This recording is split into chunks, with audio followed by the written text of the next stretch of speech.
पाकिस्तान की सियासत एक बार फिर ऐसे मकाम पर खड़ी है जहां हमेशा बड़े बहरानों से पहले खड़ी होती है। सवाल ये है कि क्या खैबर पख्तूनख्वा में गवर्नर राज लगने जा रहा है?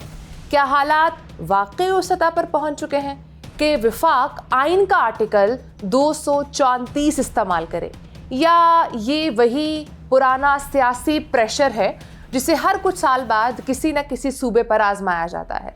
सोशल मीडिया से लेकर न्यूज़ रूम्स तक हर जगह यही बहस है कि गवर्नर राज के क्या आसार हैं, क्या इम्कानात हैं और क्या आइन इसकी इजाज़त देता भी है या नहीं। हम सबसे पहले समझेंगे कि गवर्नर राज होता क्या है। आम जुबान में यूँ समझें कि सूबे की मुंतखब हुकूमत एक तरफ हो जाती है और गवर्नर, जो कि वफाक का नुमाइंदा है, पूरे सूबे का इंतज़ाम संभाल लेता है। वज़ीर आला और काबीना गैर मौसर हो जाती है, असम्बली मौजूद रहती है मगर फैसलों का मरकज़ गवर्नर हाउस बन जाता है। ये एक गैर मामूली कदम है जो आम हालात में नहीं उठाया जाता, और ये कदम आइन के अंदर कहाँ मौजूद है? आइन के आर्टिकल 234 में। इसकी ज़ुबान थोड़ी कानूनी है मगर बात सादा सी है। अगर वफाक को ये महसूस हो कि सूबाई हुकूमत आइन के मुताबिक नहीं चल रही, अमन व अमान हाथ से निकल गया है, या सूबाई मशीनरी ठप हो गई है और हुकूमत वाकई कंट्रोल खो चुकी है, तो वफाक सदर को मशवरा दे सकता है कि वो सूबे को गवर्नर के ज़रिए चलाएं। सदर अकेले कुछ नहीं कर सकते, उन्हें वफाकी हुकूमत की एडवाइस चाहिए होती है।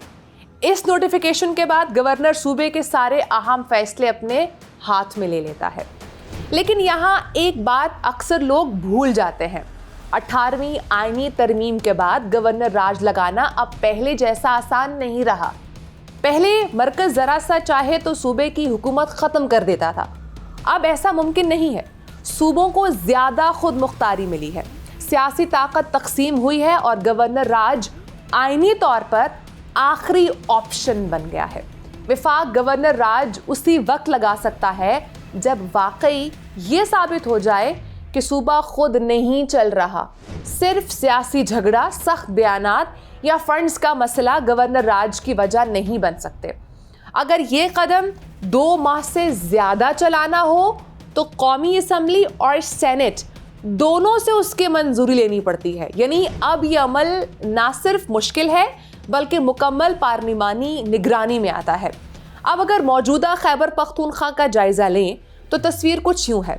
सूबाई हुकूमत और वफाक एक दूसरे से सख्त नाराज़ हैं, फंड्स का बहरान है, पुलिस और इदारों के दरमियान राबता कमज़ोर है, अमन व अमान का दबाव, बाज़ अज़ला में दहशतगर्दी के वाक़यात, सियासी बयानात की शिद्दत और अमूमी बदएतमादी का माहौल। यही चीज़ें इस बहस को जन्म देती हैं कि क्या वाकई वफाक गवर्नर राज पर गौर कर रहा है। लेकिन कानूनी तौर पर सिर्फ यही चीज़ें काफ़ी नहीं। वफाक को वाज़े तौर पर यह साबित करना होगा कि सूबाई हुकूमत आइनी जिम्मेदारियां पूरी नहीं कर रही। ये सिर्फ एक सियासी बहस ज़रूर है मगर आइनी तौर पर इसका मयार काफ़ी सख्त है। ये पहली बार नहीं कि पाकिस्तान में गवर्नर राज की बातें हो रही हैं। पाकिस्तान का हर सूबा इस अमल से गुजर चुका है। सिंध में 3 बार गवर्नर राज लगा। पहली मरतबा 1951 में जब मोहम्मद अयूब खोड़ो की हुकूमत को करप्शन और बद इंतज़ामी के इल्ज़ामात पर हटाया गया और गवर्नर मियाँ अमीनुद्दीन ने सूबे की भागदौड़ संभाली। दूसरी जानिब 1988 में जब कराची और हैदराबाद शदीद लिसानी फसादात का शिकार थे, MQM और पीपल्स पार्टी के दरमियान कशीदगी थी और वफाक ने अमन व अमान के नाम पर सूबाई हुकूमत मुअत्तल कर दी। तीसरी बार 1998 में जब हकीम सैयद के कत्ल के बाद सियासी फ़िज़ा इतनी कशीदा हो गई थी कि नवाज शरीफ हुकूमत ने बराह रास्त गवर्नर राज लगाया। बलूचिस्तान में सूरत हाल और भी मुख्तलिफ रही। 1973 में अताउल्लाह मेंगल की हुकूमत पर मरकज़ ने इल्ज़ाम लगाया कि सूबे में अलहदगी पसंदी बढ़ रही है और अमन व अमान हाथ से निकल रहा है। नतीजा क्या हुआ? हुकूमत बरतरफ, गवर्नर राज और फौजी ऑपरेशन। 1975 और 1977 में भी बराह रास्त गवर्नर राज के तजुर्बे सामने आए और 1999 से 2002 तक मुशर्रफ दौर में पूरा सूबा फौजी गवर्नर्स के मातहत रहा। 2013 में क्वेटा और हज़ारा टाउन में मुसलसल दहशतगर्दी और टारगेट किलिंग के बाद एक बार फिर सूबाई हुकूमत हटाई गई और गवर्नर जुल्फ़िकार अली मगसी के ज़रिए सूबा बराह रास्त चलाया गया। पंजाब भी 3 बार इस अमल से गुजरा है।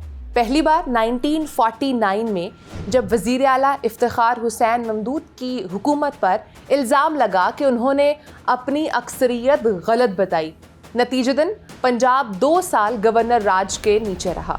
दूसरी बार 1999 में मुशर्रफ के कब्ज़े के बाद पंजाब फौजी गवर्नर्स के ज़रिए चलने लगा। तीसरी बार 2009 में जब सुप्रीम कोर्ट ने नवाज़ और शहबाज शरीफ को नाअहल करार दिया तो सूबे में एक गैर मामूली आइनी खला पैदा हुआ और गवर्नर सलमान तासीर ने बराह रास्त इंतज़ामी कंट्रोल संभाला, अगरचे असम्बली बरकरार रही। खैबर पख्तूनख्वा की भी 3 मिसालें हैं। 1975 में सियासी इंतशार, इत्तेहादी हुकूमत की कमज़ोरी और अमन व अमान के ख़राब होने पर गवर्नर राज लगा। 1994 में भी यही सूरत हाल पैदा हुई। सूबाई हुकूमत चल नहीं पा रही थी, इख्तलाफात शदीद थे और मरकज़ ने मुदाखलत की। 1999 से 2002 तक मुशर्रफ दौर में पूरा केपी गवर्नर के ज़रिए चलाया जाता रहा। इन तमाम मिसालों में एक चीज़ मुश्तरक है, हर गवर्नर राज उस वक्त लगा जब या तो अमन व अमान का बहरान था या सियासी इंतशार हद से बढ़ चुका था या मरकज़ और सूबे के ताल्लुकात टूट चुके थे। 18वीं तरमीम के बाद मरकज़ को ये साबित करना पड़ेगा कि सूबाई हुकूमत वाकई आइनी तौर पर नाकाम है, इसके बग़ैर कुछ मुमकिन नहीं। आखिर में यही हकीकत सामने आती है कि गवर्नर राज कभी असल हल नहीं रहा, ये हमेशा आर्जी इंतज़ामी कदम होता है। मसले की जड़ें वहीं रहती हैं जहां हमेशा रही हैं।